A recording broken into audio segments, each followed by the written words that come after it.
Yo, so we back in here for another edition of F-ya-Motha. And I'm just gonna preface this by saying, yo, all you transgender people out there, stop fucking playing with people, man.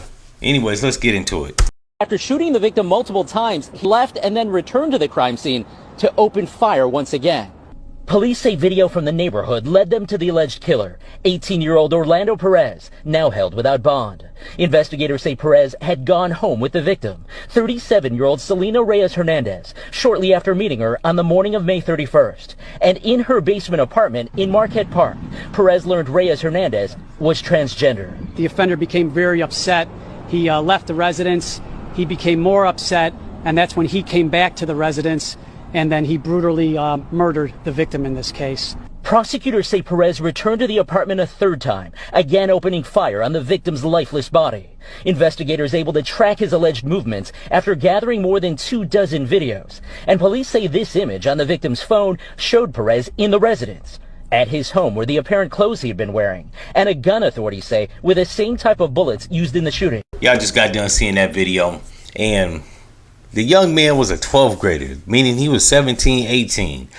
And this perverted motherfucker was 37. Nigga was almost fucking 40 years old, pulling these type of shenanigans on unsuspecting young boys. And I'm not gonna say he got what he deserved. What I will say is, stop fucking playing games with people. Like, it's one thing if it's a consenting adult. It's another thing when you trick somebody. It's even another thing when you trick somebody that's like, this nigga's a teenager. Like, I don't even think he was barely 18. Now, I know the nigga probably didn't suspect the young boy to come back with the blick and shoot his ass, because if you 17, 18, how you get a gun? But in these days and times, yo, I don't fuck around with nobody.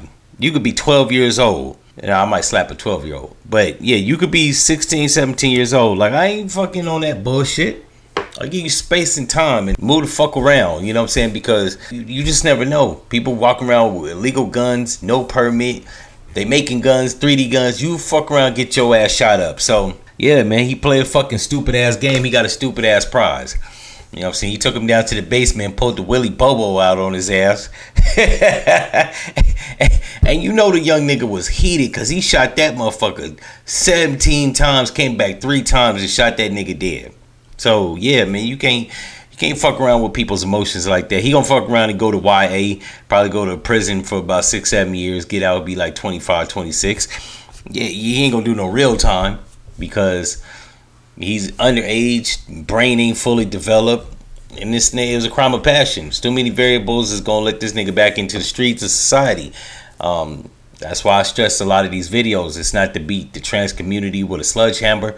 It's just to put motherfuckers on notice and to actually like bring people back to reality, because I think a lot of people have gotten dabbled in delusion and they need to be brought back to reality. It's okay if you wear a dress. It's okay if you identify as a woman. Realistically, you're a male, so you should conduct yourself as such.